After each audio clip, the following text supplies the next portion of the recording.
ہمارے حافظ ذبیح اللہ صاحب اور ہمیں بہت سارے حضرات مل کر الحمدللہ ہمارے شہر قدری کے بازو میں ایک امام صاحب انتقال ہو گئے. الحمدللہ ہمیں ان کے گھر کو جا کر کمیٹی اور ائمہ کے ذمہ داروں کی طرف سے ان کے گھر کو 10,000 روپے ہمیں الحمدللہ دیے, اور بہت سارے ایسے امام حضرات ایکسیڈنٹ کی بنا پر مر گئے تو ان کو بھی دیا الحمدللہ. یہ ایک جو کونسل کمیٹی ہے امام اور مؤذنین کے تعلق سے فکر مند ہے, انہی کے حقوق پر کیا ہے ہر وقت فائٹ کرتی رہتی ہے.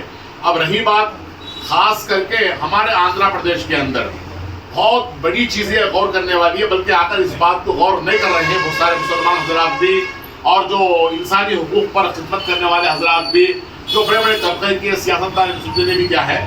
اب جو حکومت کی طرف سے امام اور مؤذن صاحبان کو جو تنخواہیں مل رہی ہیں وہ تنخواہیں ڈائریکٹ مسجد کے اکاؤنٹ میں پڑ رہے ہیں. مسجد کے اکاؤنٹ میں پڑنے سے ہمیں کوئی تکلیف نہیں ہو رہی ہے, بلکہ چند مسجد کے ذمہ دار متولی حضرات کو الحمدللہ اللہ کو حاضر ناظر سمجھ کر وہ باقاعدہ ان کا حق ادا کر رہے ہیں. بلکہ اکثر مسجدوں میں یہ چل رہا ہے کہ امام صاحب اور مؤذن صاحب کا پیٹ مار کر کیا ہے وہ رقم مسجد کے کیا ہے کوئی کام کے خاطر یا تو مسجد کی تعمیر اعتبار سے یا تو کوئی اور دوسرے کام کے خاطر استعمال کر رہے ہیں, بلکہ امام مؤذن کیا ہے پیٹ مار رہے ہیں.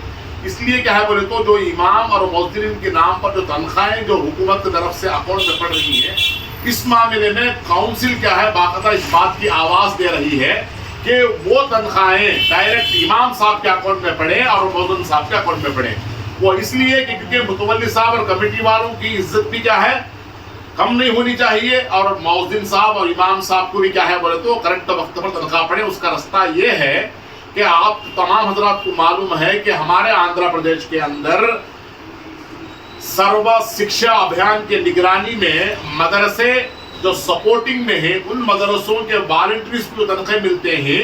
ناظم آف مدرسہ جب کلیمز ریڈی کر کے ان کا نام, ان کا account number, IFC code number اور انہوں نے کتنے دن یہاں پر آ کر خدمت کی اس کی تفصیلات پورے لکھ کر سیل مار کے سائن کر کے آپ کو منڈل کیا ہے ایجوکیشن آفیسر کو MEO کو جا کر دیں گے تو وہ چیز کو لے کر ایکسپٹ کر کے سیل مار کے DO کو بھیجے گا تو 4-5 دن کے اندر یا 6 دن کے اندر ان کی تنخواہیں ان کے اکاؤنٹ میں پڑ جائیں گی. ایسی صورتحال الحمدللہ وقف بورڈ والے بھی ایک کلیمز امام صاحب اور مؤذن صاحب کے تنخواہوں کے تعلق سے ایک بک وہ مسجد کے نام پر تیار کریں اور وہ کتاب مسجد کے متولی صاحب یا سیکرٹری صاحب کے ہاتھ دے دیں. جب مہینہ ختم ہونے آتا ہے 29 تاریخ یا 30 تاریخ کے اندر وہ کلیم کو تیار کر کے مسجد کے متولی صاحب سیکرٹری صاحب سیل کر کے وقف بورڈ کے انسپیکٹر کو بھیجے. وقف بورڈ کے انسپیکٹر کیا ہے اوپر کے اسٹیٹ وقف بورڈ کو بھیج کر کیا ہے 4 تاریخ میں یا 5 تاریخ میں اگر ان کی تنخواہیں ان کے اکاؤنٹ میں ڈلا دیں گے تو ان کا پورا حق الحمدللہ ادا ہوگا حکومت دینے کے معاملے میں. اور کمیٹی والے حضرات بھی جو تنخواہ آپ پہلے سے دے رہے وہ بھی دیں ان کو تنخواہ, اب جو حکومت سے آ رہی وہ بھی. آپ حضرات باقاعدہ کیا ہے یوٹیوب میں اور گوگل میں اس بات کو جانچ کر لیں کہ جس وقت CM صاحب نارا چندرا بابو نائیڈو صاحب جب تنخواہ الاٹمنٹ ہونے کے وقت میں تمام آندھرا پردیش کے ائمہ کو بلا کر گنٹور میں میٹنگ رکھے تھے, باقاعدہ وہ بتائے تھے کہ ہمیں حکومت کی طرف سے جو دے رہے ہیں وہ تنخواہ نہیں ہمیں تحفہ دے رہے ہیں. تنخواہ دینے کی ذمہ داری مسجد کے متولی کمیٹی والوں کی ہے. جو تمہیں دے رہے وہ بھی دے اور ہمارے طرف سے جو بھی کیا ہے تحفہ مل رہا وہ بھی دے. اگر 2 رقم بھی ان کو ملے گی تو بھرپور طریقے سے امام مؤذن مسجد کو کیا ہے لگ کر رہیں گے اور وقت کی پابندی ہوگی, مصلیوں کی شکایت نہیں ہوگی, نمازوں کی پابندی ہوگی. اس بات کا وہ اعلان کرتے ہیں, آپ بات کر لیں. اسی طریقے سے کیا ہے تمام کمیٹی والے حضرات بھی کیا ہے اس بات کو عمل کرنے کی کوشش کریں. جو موقع مجھے دیا گیا ہمارے صاحب قبلہ کا, انور بھائی کا, میں تمام کا دل سے شکریہ ادا کرتا ہوا. میں اپنی جگہ کو لے لیتا ہوں.